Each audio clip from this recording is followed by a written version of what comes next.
We are a sovereign nation, and you cannot just come into our country illegally whenever the heck you want, because we can't do it to any other country on the face of this earth. Asylum is a legal right. If you come in illegally, you have to leave. Americans are tired of that. We do not have unlimited resources. You know who was here illegally with a deportation order? Marco Rubio's grandfather. All right, we're not talking about Marco Rubio. Oh, now we're not? No, that's not relevant? It's not relevant. No, I'm talking about Marco Rubio because Marco Rubio all. used to be an advocate for TPS for Venezuelans, and Marco Rubio used to be I'm not an advocate for Nicaraguans and Cubans. No, I know you're not. If you come to this country illegally, you are going home. Simple as that. We do not have unlimited resources. I think a lot of Americans to take care of other people. There's a hell of a lot of people other than the black people who were brought here as slaves who came to this country illegally.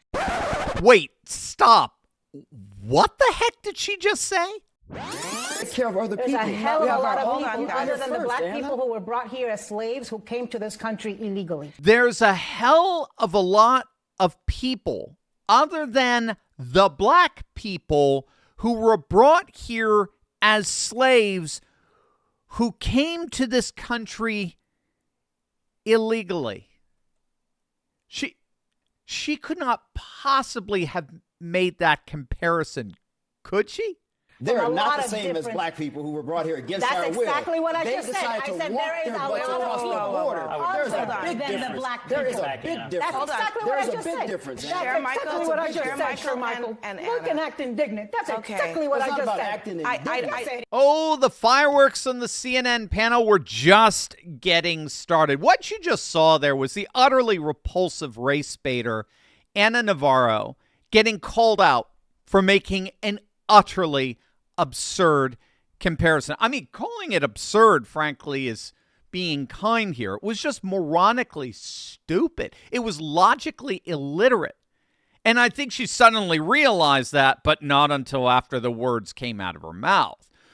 It's an obvious, blatant, categorical error to compare those who were historically brought to this country against their will under the guise of what was then legal slavery with illegal immigration today. I mean, there's literally no categorical correspondence whatsoever. The comparison is utterly ludicrous. And Navarro got called out for it on live TV. And as you can see, she got real mad. She got real mad that she got called out. Let me just share Michael. Other than the black Anna and share Michael.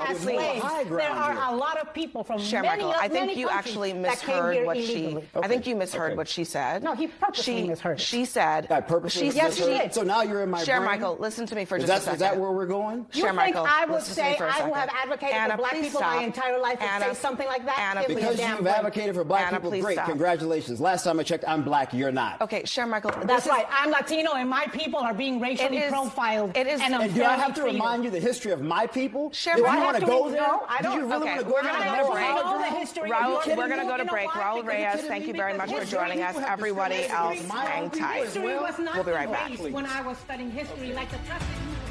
So that's just Ana Navarro being Ana Navarro. I mean, that's her faithfully fulfilling her job description of injecting poisonous venom into our national discourse. She has no other reason for existing on national television. But in that pathetic, cringeworthy attempt at gaslighting the panel over her absurd logical illiteracy, Navarro inadvertently revealed something that actually guarantees her own demise. But first, gang, the crypto revolution is here. President Trump is vowing to make America the crypto capital of the world, and that means you do not want to miss out on the most significant wealth transfer happening right now. Turley Talks Crypto provides the safest, most secure way to protect your retirement accounts with world-class proven strategies backed by AI-driven technology. TurleyTalksCrypto.com has delivered 650% returns to everyday Americans over the past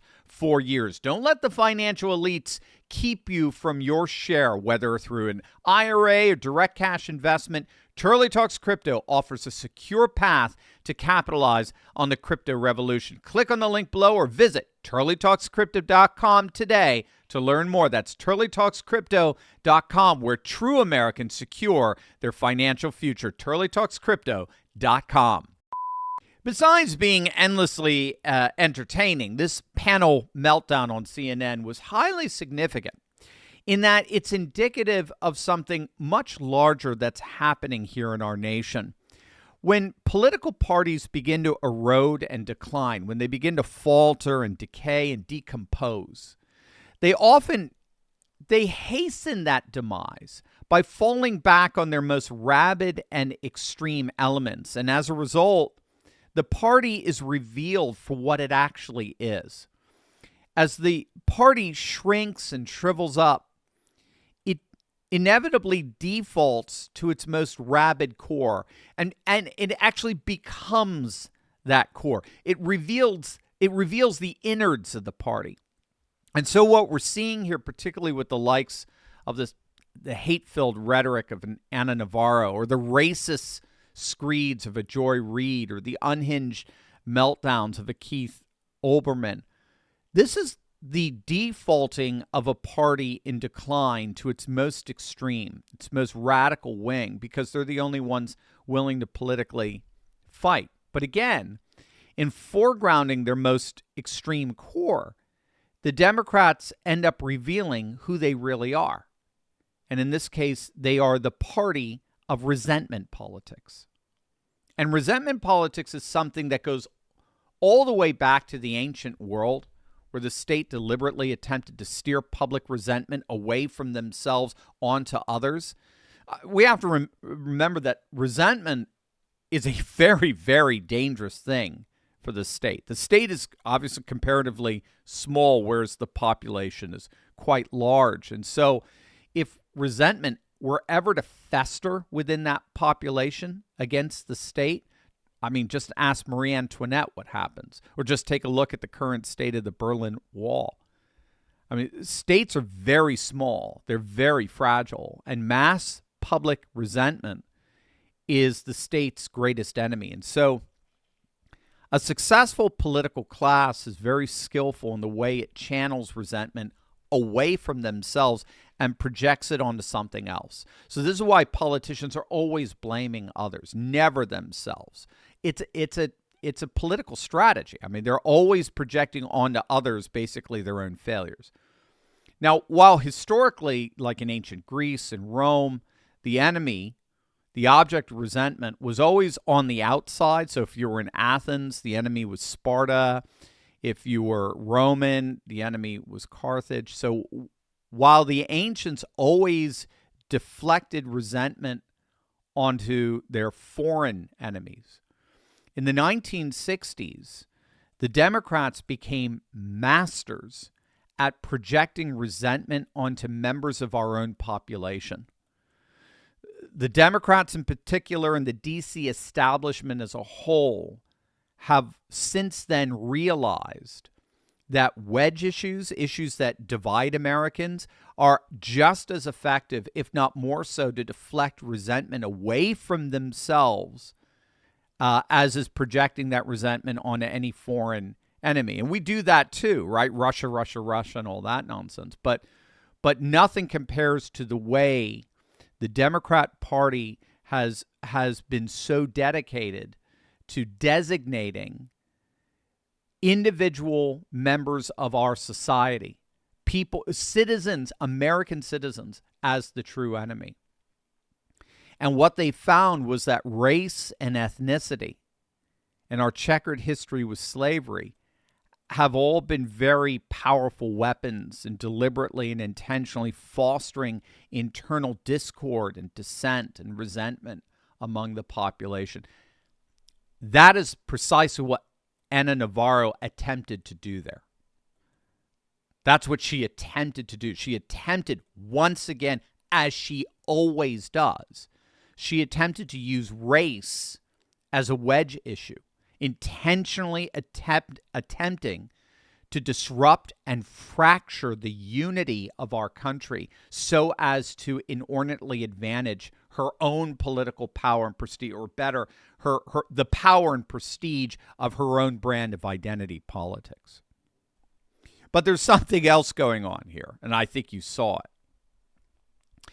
The fact that she attempted to make such a blatantly absurd argument, trying to compare two incomparable categories reveals what resentment politics is really all about in the end.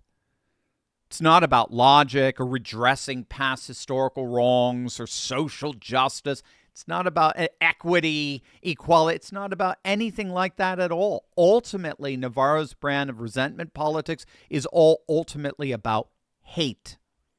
It's a politics of raw, vitriolic hate. Ana Navarro, Joy Reid, Keith Olbermann, they're all animated ultimately by nothing more than hate. Navarro hates. She hates this country. She hates its patriots. She hates its conservative citizens. She hates our traditions, our customs, our unique American culture. She hates. She is a woman animated by hate. And when you're animated by hate, what happens? Inevitably, you destroy yourself. You destroy yourself, and oftentimes the people around you. Remember, in theology, in classical theology, the first victim of evil is always the perpetrator of evil. Biblically, Cain is the first victim of murder. Cain, you heard that right. Cain is the first victim of murder, because before he could murder Abel, he had to first murder his own conscience. The first victim of evil is always the perpetrator. And so when you're so utterly motivated by hate and division, bent on literally destroying everything, our nation, its culture, its customs, its history, its dignity, when you're as hell-bent on destroying as Ana Navarro is, you ultimately end up only destroying yourself. Her deception comes ultimately from her own deceived heart. And that deception extended out into her hallmark infatuation and obsession with race, which again, in this case, backfired against her big time for everyone to see. Well, the dwindling audience of CNN to see. So this is what I mean about this Democrat Party being in such decline. When political parties begin to degenerate and decay, they reveal themselves to be what they actually are, and in their essence, by defaulting to their most rabid, extreme, frothing wing. And that's exactly what we saw break out on that CNN panel. You had a young, confident, assertive Black conservative representing a young, confident, assertive, new patriot GOP calling out Navarro for her ridiculous race fallacy that she tried to peddle. And Navarro reacted by revealing who she really is, a hateful, venomous advocate of destructive race politics. This is the modern-day Democrat Party, and it's all a precursor to its inevitable and ultimate demise.